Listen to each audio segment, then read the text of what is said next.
The elevator doors were already closing when my phone lit up. A message from the family group chat appeared against the dark screen. Dinner starts at 7 o'clock. Don't be late. Underneath it was a photo. Every chair around the table was occupied except one. Mine. No one had told me Christmas had been moved. No one had asked if I was coming. They had simply celebrated without me. Before I could process it, another notification arrived. $25,000, Sophia's vehicle repair bill. No greeting. No explanation. Just an expectation. I unlocked my apartment door and stepped inside. The silence wrapped around me immediately. It was strange how they could erase me from a holiday, yet still expect me to rescue them whenever something went wrong. Unfortunately, none of this was new. I grew up in a house where silence was louder than arguments. My father, Victor Carter, never wasted words on affection. Everything he said sounded like an order.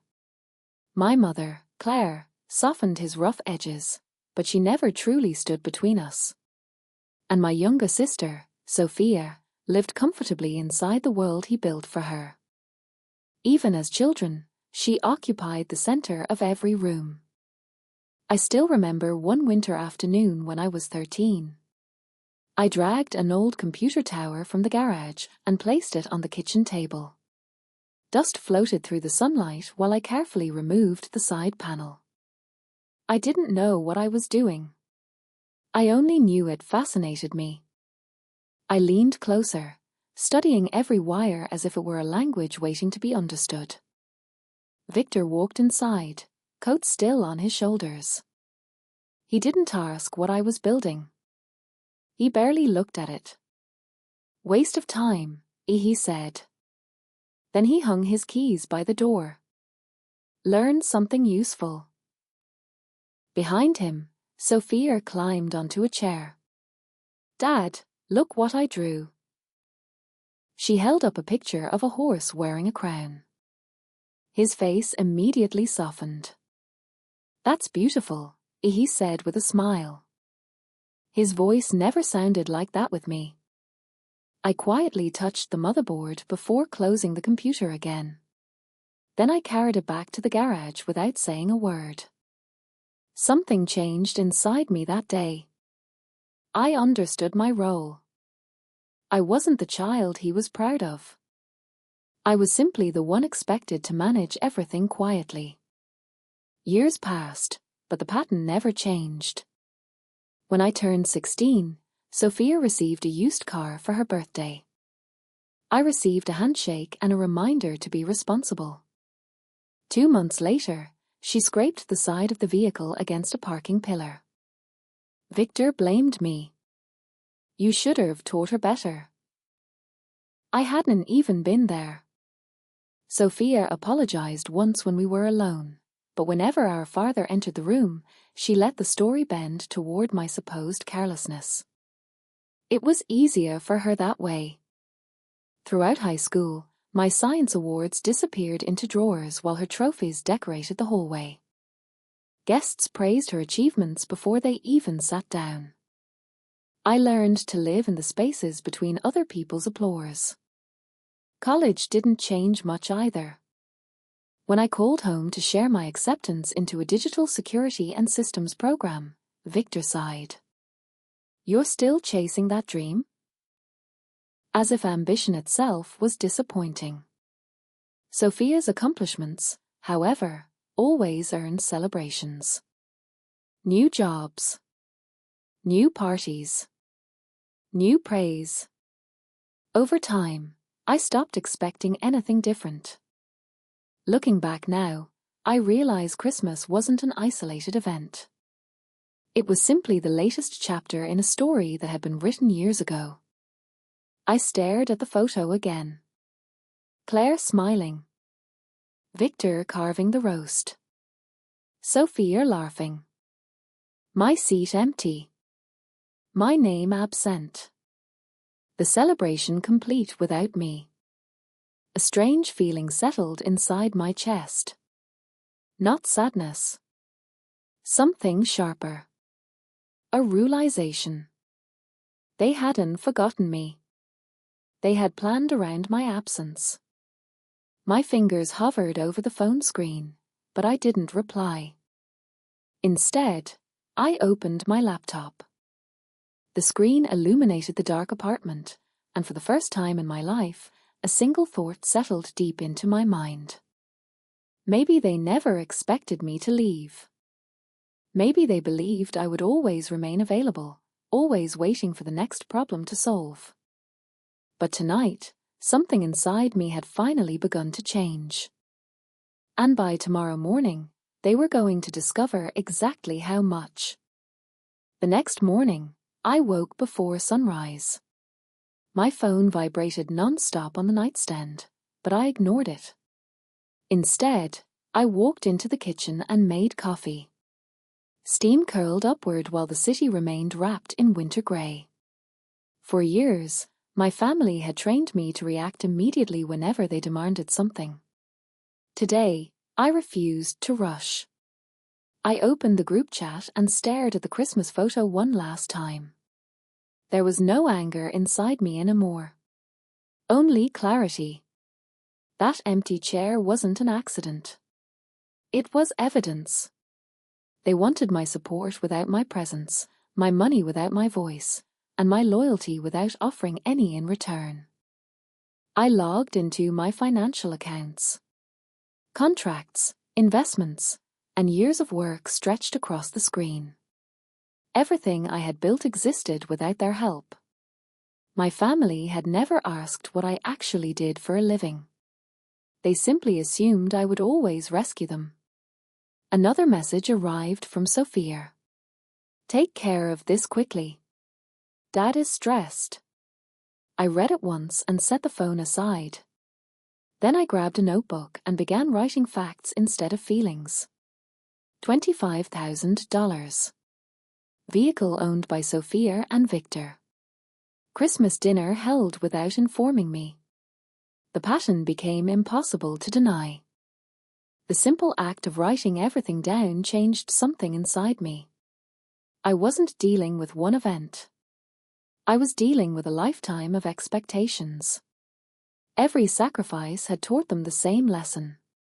They believed I would never say no.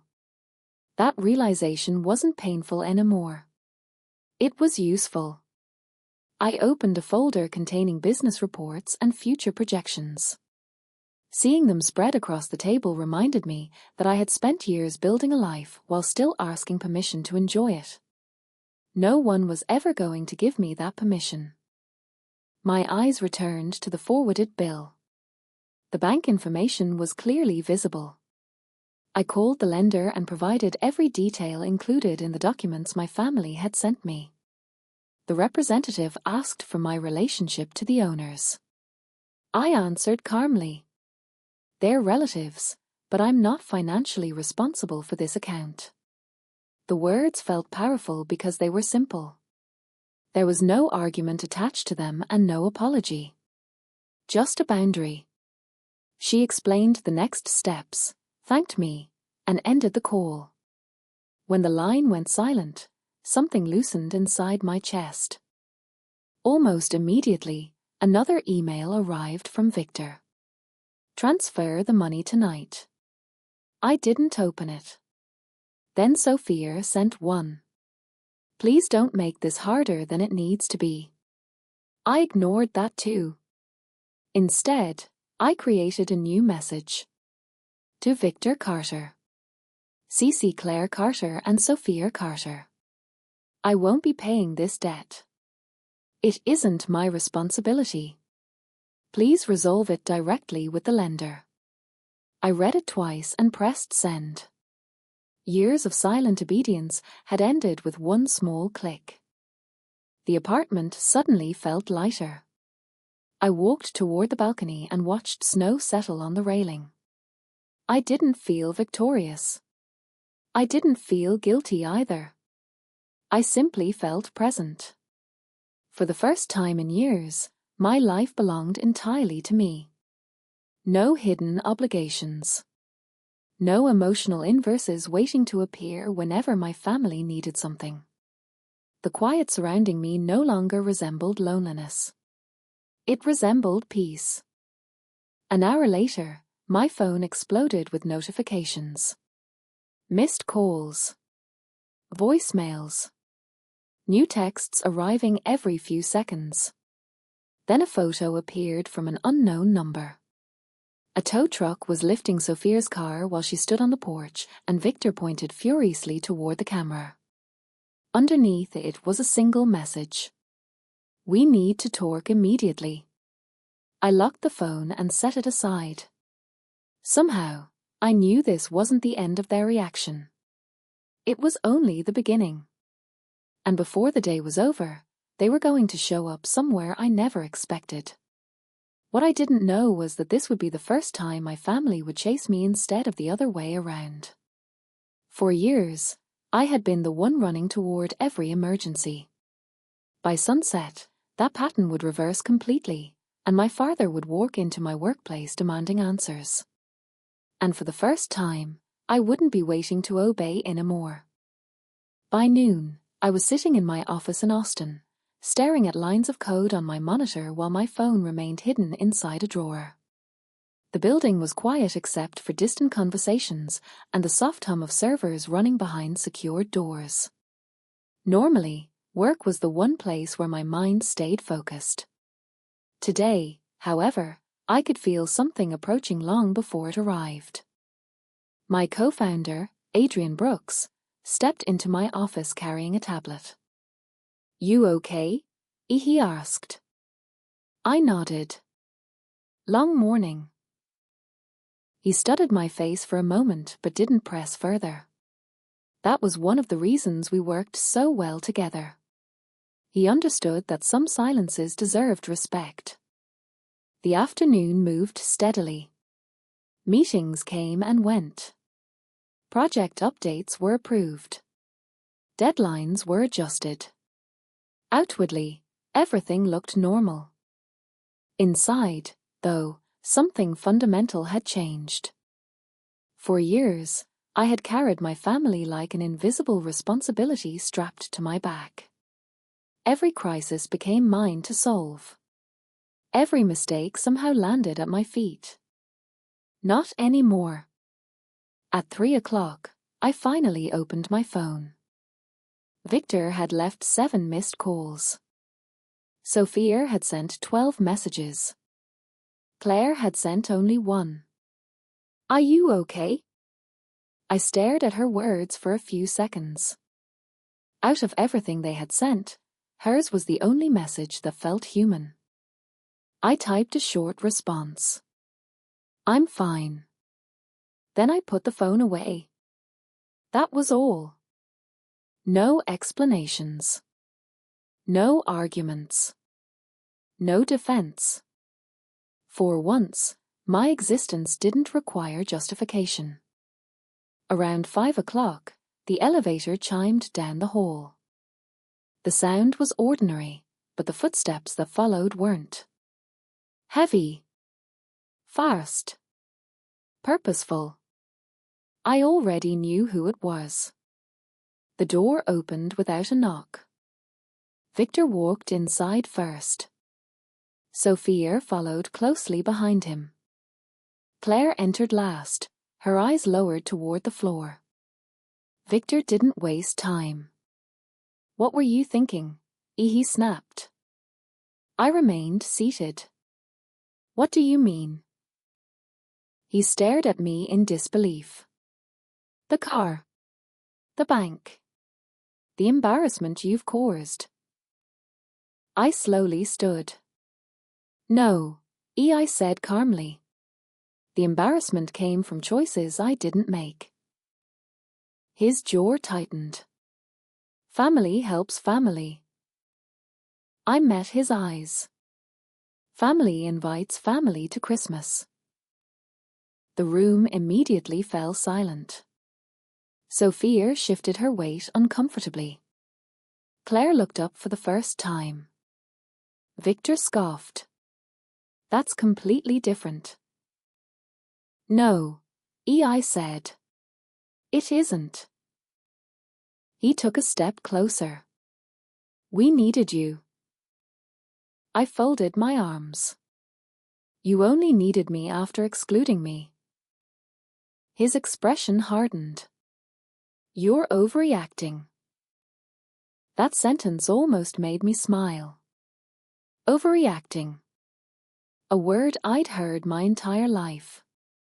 Whenever I was ignored. Whenever I was blamed. Whenever I was expected to sacrifice something. The label never changed. Only my response did. I'm not overreacting, I said quietly. I'm setting boundaries. Sophia finally spoke. You could have just helped. I looked at her. I've spent my entire life helping. She opened her mouth, then closed it. For once, there wasn't a convenient excuse waiting to save her. Victor pointed toward my desk. Call them and fix this. I shook my head. No. He stared at me. You don't mean that. I do. You're turning your back on your family. I inhaled slowly. No. I'm refusing to be used anymore. The sentence landed harder than I expected. Even Victor felt it. For the first time in my life, he wasn't looking at someone he could command. He was looking at an adult who had stopped asking permission. Something in his expression shifted. Not acceptance. Recognition. The old version of me was gone. Sophia's eyes filled with frustration. Claire remained silent. Then she whispered something barely audible. I'm glad you're safe. I nodded once. She gave me a sad smile. Victor muttered under his breath and turned toward the door.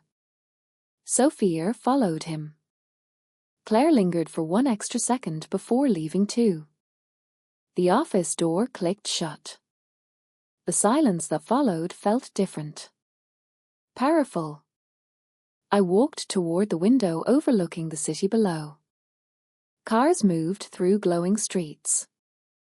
People carried on with their lives. Nothing dramatic had happened. No screaming. No insults. No grand revenge. Just a single decision. A single boundary. Yet somehow, it felt bigger than every argument I'd avoided for years. My phone vibrated one more time. Another message from Victor appeared. I didn't open it. Because deep down, I had a feeling this wasn't over yet. In fact, something far more unexpected was about to happen. And this time, they weren't going to lose a car. They were going to realize they were losing access to me forever. That night, my apartment felt different. Not quieter. Not bigger. Just lighter. I placed my keys on the counter and stood by the window overlooking the city. For years, I had mistaken responsibility for love. I thought sacrificing my peace proved my loyalty. I thought enduring unfairness made me a good son and a good brother. I was wrong. The truth was much simpler. People had become comfortable with my availability. And the moment I stopped being available, they called it betrayal. My phone buzzed again. Victor. I ignored it. A minute later, another message arrived from Sophia. You're tearing this family apart. I stared at the sentence for several seconds. Then I locked my screen. No response. No defense. Because families don't break apart because one person sets a boundary. They break apart when everyone else refuses to respect one. I made tea and sat at the kitchen table. Steam curled upward while my thoughts slowly settled into place. The events of the last 24 hours replayed in my mind. The empty chair. The bill. The office confrontation. Everything pointed toward the same truth. I had never been included. I had been assigned a role. The dependable one. The fixer. The invisible safety net. And now that role was gone. Another notification appeared. This time it was Claire. Can we talk tomorrow? Just us. I stared at the message longer than I expected. My mother had spent years standing quietly beside every unfair decision. She wasn't cruel, but she wasn't protective either. Silence can become participation when it lasts long enough. Still, her message felt different. I replied, "Tomorrow afternoon." Nothing more. A few minutes later, she sent a heart emoji. That tiny gesture affected me more than I wanted to admit. I set the phone aside and walked onto the balcony. Cold air brushed against my face. The city lights stretched endlessly below. For years, I thought freedom would feel exciting. Instead, it felt calm. Like finally putting down something heavy you forgot you were carrying. The next day arrived peacefully. I met Claire at a quiet cafe near my office. She looked older than I remembered. Not physically. Emotionally. As if years of avoiding conflict had left invisible marks on her. She wrapped both hands around her coffee cup. "I should have done more," as she said softly. I didn't interrupt. "When you were younger, I saw everything." Her eyes lowered. "I just didn't know how to stop it." I listened quietly. Because excuses and honesty often sound similar at first. Then she said something unexpected. "Your father always assumed you'd stay." I looked at her. "He never thought you'd leave." That sentence settled inside me. Not because it surprised me. Because it confirmed everything. I had become permanent in their minds. Permanent support. Permanent forgiveness. Permanent access. Claire sighed. "I don't think he understands what's happening." I nodded. "He will." She looked at me carefully. "Do you hate us?" The question lingered between us. I answered honestly. "No." She blinked. "I don't hate anyone." I paused. "But I won't abandon myself anymore." Tears gathered in her eyes. Not dramatic tears. Quiet ones. The kind that appear when truth finally arrives. We sat there for several moments without speaking. Then she reached across the table and squeezed my hand. "I'm proud of you." 3 words. Simple. Late. But sincere. I smiled gently. "Thank you." When we stood to leave, she hugged me. I watched her disappear into the crowd before returning to my office. For the first time in years, I didn't feel responsible for everyone's happiness. I only felt responsible for my own. My phone buzzed one final time before I entered the building. A message from Victor. "If this is your decision, then everything changes from here." I stared at the screen. Then I smiled. Because he was right. Everything was changing. But not in the way he believed. He thought he was threatening me. He didn't realize he was describing my freedom. And later that night, I was about to make one final decision that would permanently redefine my future. A week passed before I noticed something unusual. My phone had become quiet. No urgent demands. No unexpected bills. No messages asking me to solve problems that never belonged to me in the first place. The silence no longer felt unfamiliar. It felt earned. One evening, I returned home after work and placed my bag beside the door. The apartment greeted me with the same peaceful stillness I had once mistaken for loneliness. Now I understood the difference. Loneliness empties you. Peace restores you. I walked toward the balcony with a cup of tea in my hands and looked over the city lights stretching into the distance. For years, my entire identity had been built around being useful to other people. If someone struggled, I fixed it. If someone failed, I compensated for it. If someone needed something, I showed up. But no one had ever asked what happened when I needed something. The answer was simple. I learned to survive without expecting anyone to come. And somewhere along the way, I forgot that surviving and living are two completely different things. The following morning, I sat down with Adrian before our weekly leadership meeting. He glanced at me and smiled. "You look different." I laughed softly. "Do I?" He nodded. "You look lighter." The word caught my attention immediately. Lighter. That was exactly it. I wasn't carrying invisible responsibilities anymore.